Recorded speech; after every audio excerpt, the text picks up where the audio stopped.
Well, Terra Luna Classic has some pretty big updates coming. We continue to build and burn at the same time. We have obviously that big Binance burn coming just around the corner.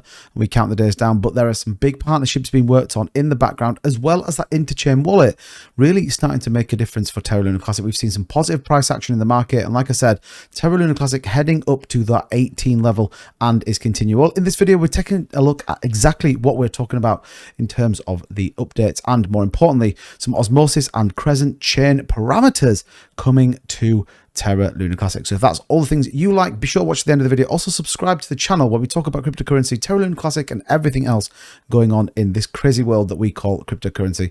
And with that being said, let's get a look at the price and see what is going on. So you can see here, we're on the hour chart. Terra Luna Classic up just under that 18 mark. Does keep continually breaking in. We actually topped out at 18,090, up 3.5% on the day.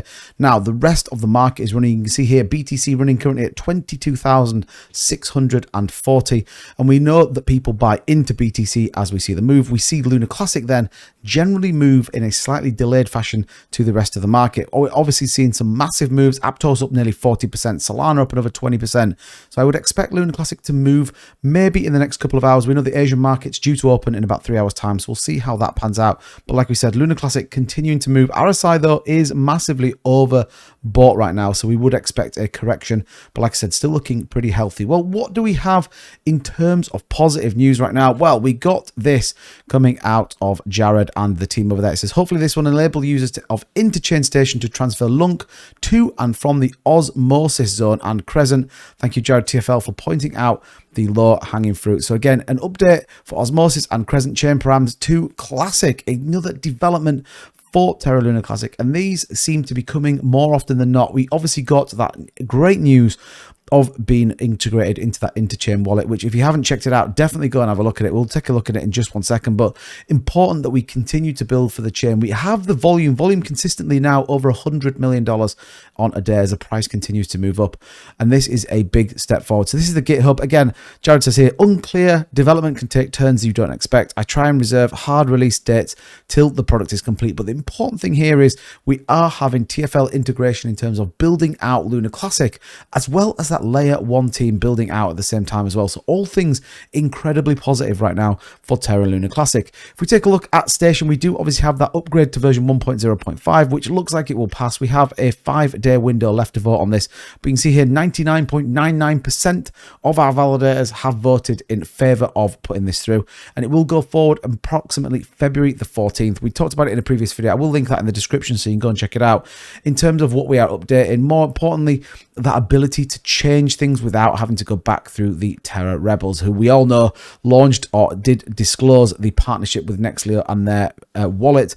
But this is important in terms of the development of Luna Classic, and ultimately then again is putting the community governance at the heart of what we are doing. So excited to see what this one comes through. Likewise, the light-hearted reunify of the orbits. Again, we talked about this the other day.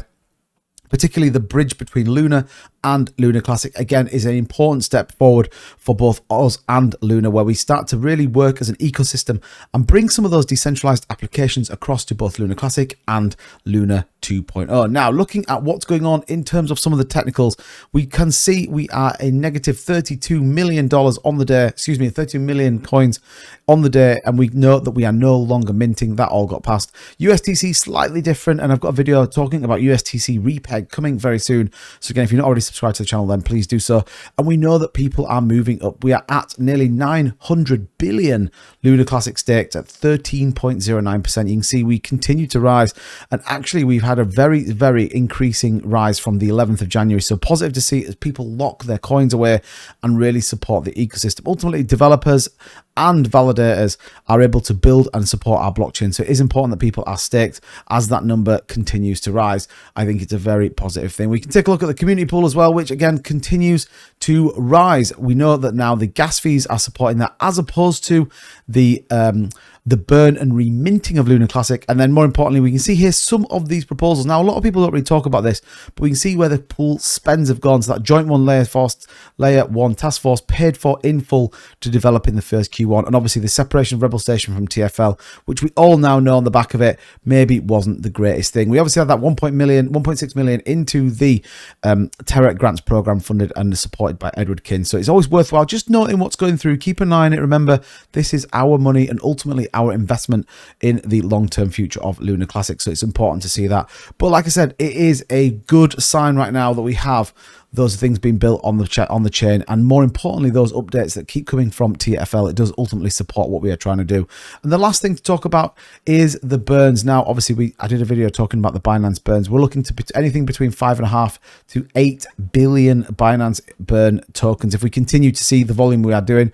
But we are seeing a slowdown in terms of what's coming out. And I talked about this in a previous video, but I'm not seeing a lot of validators burning their Luna Classic. And I do think as a community, we do have to ask the question as to why we're not seeing this. We see the obvious ones, LUNC DAO as an example, coming through there. Again, likewise, when you look at this, we've got all nodes that did some burns, but I've not seen a lot recently. Happy Catty there, as well as a number of other people putting some burns across. But I'd like to see it a bit more in terms of that burn as we see volume increase. And like I said, as we see more and more people staking their coins, there is no reason why we shouldn't see some of those burns. But big news, again, from Jared around that Osmosis and Crescent Chain parameters, which is exciting to see, and more coming for Luna Classic. But drop in the comments down below, what do you think? What are you most excited for coming with Luna Classic? And as ever, thank you so much for watching. Come and join us over in the Discord. The link is in the description, as well as some cheap trading fees over at Mexi. So be sure to go over there. You can also get yourself $100 worth of free Terra Luna Classic, as well as up to $9,000 in bonuses. Check out the links. It does support the channel. And as ever, thank you so much. Subscribe to the channel. I'll see you in the next one. Take care. Bye-bye.